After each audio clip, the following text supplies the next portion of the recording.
Welcome back to part 2. Right, so where we left off. Now what I'm going to do now is, this is some confessions and some chatting, but before all that, I'm going to talk a bit about White Wolf in general. This is still a setting review of The World of Darkness, technically speaking, but this just needs to be said because this is one of the areas in which I feel White Wolf falls on their face just a bit.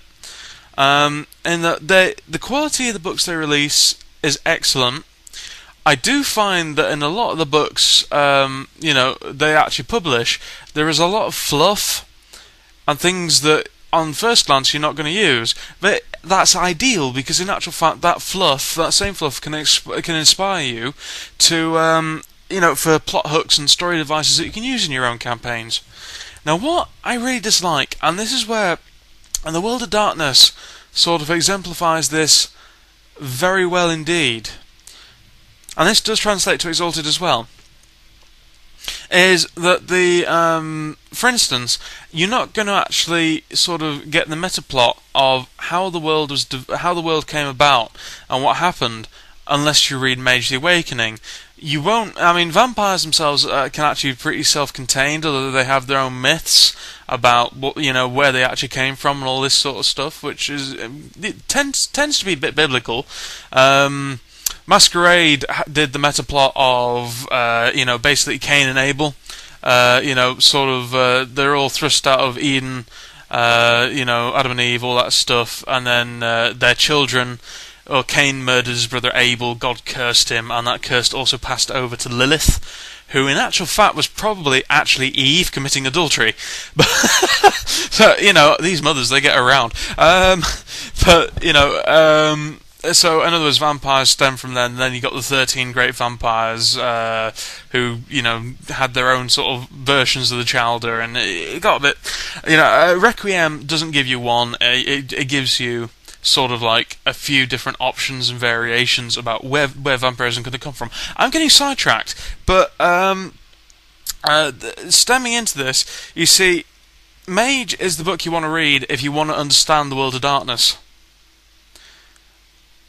But technically speaking, you don't need to understand the World of Darkness if you're only going to be playing from the werewolf's point of view, or from the vampire's point of view. Now, what I'm trying to get, I know this sounds like it's going around in circles. What I'm trying to get across is the World of Darkness, at the GM's discretion, basically contains vampires, werewolves, mages, changelings, Frankenstein monsters, hunters,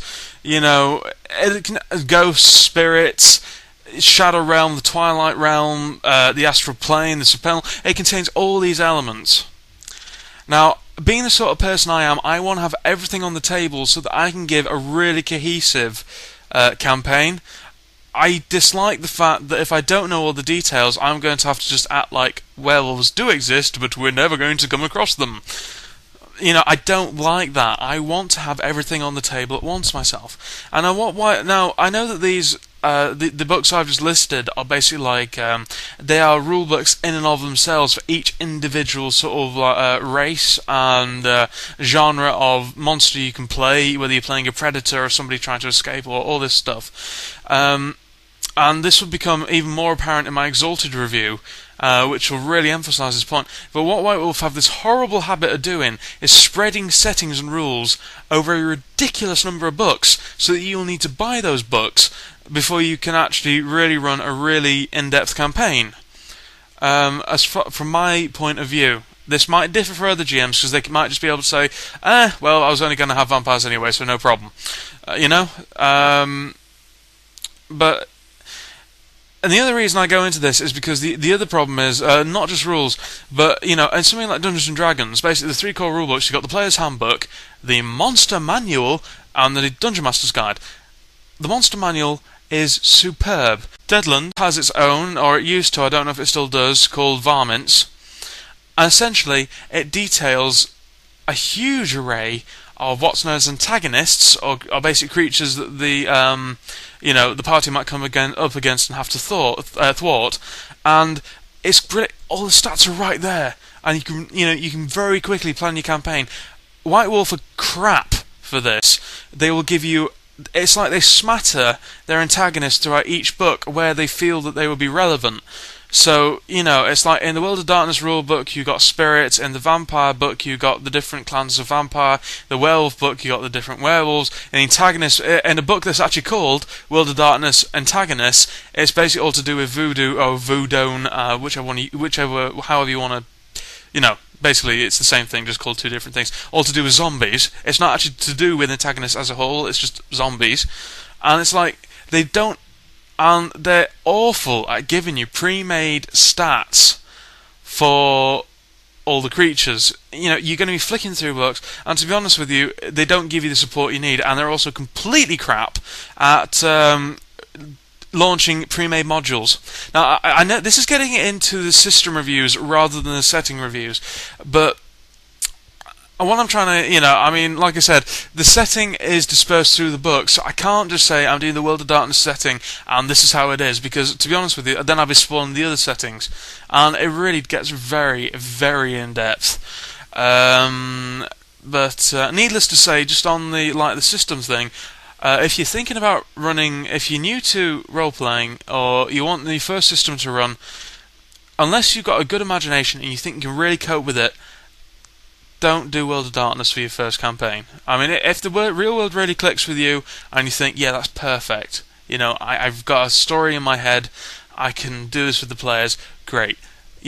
Absolutely go for it. But the problem is, if you want to do horror, you're probably better off doing Cthulhu, because not only is the system so brilliantly simple, it is sublime, in my personal opinion, for how streamlined it is, and it really encourages the players to really get in there, socialise and roleplay as their characters.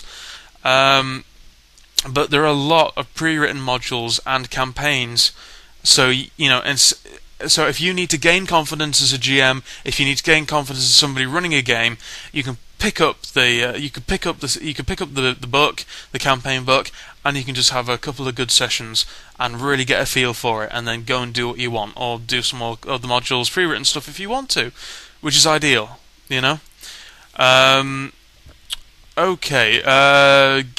So yeah. Anyway,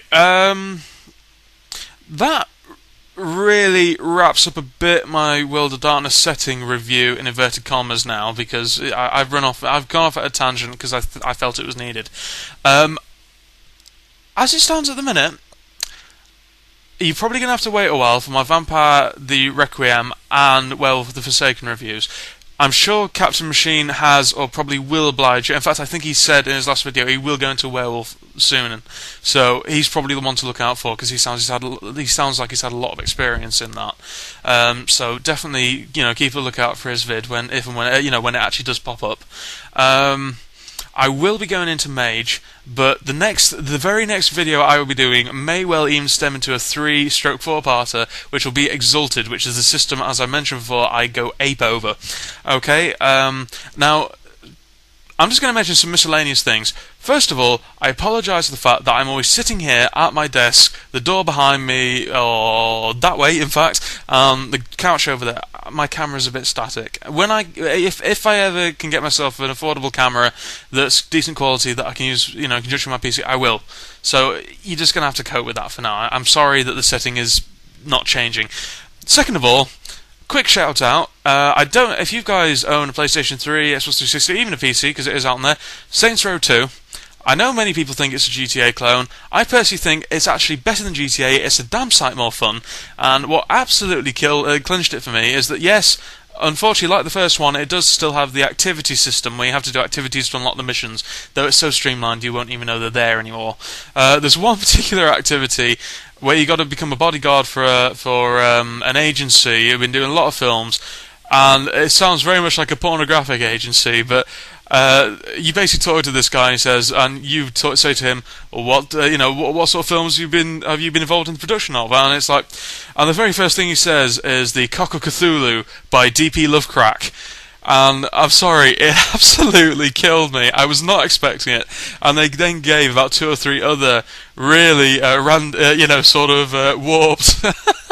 role-playing game references, and I'm sorry, I was too busy pissing myself at that one. It just came so fast that I wasn't actually ready for the other ones. I can't remember them, but I know a D&D reference is in there as well. But definitely that means you should check it out. So I'm going to do Exalted next. I'll do Mage later, and I'll do Werewolf and Vampire as and when I come to them. Okay, and I may have missed some things out. I hope not. Otherwise, I'm running over the time limit. So, yeah. Okay, this has been me. I'll catch you next time with my big-ass review of Exalted, particularly the setting and the mythos, and I'll catch you guys then. Word, stay safe. This has been me, Chromemagnus, and I'll catch you good dudes later. Cheers, lads. Have a good one.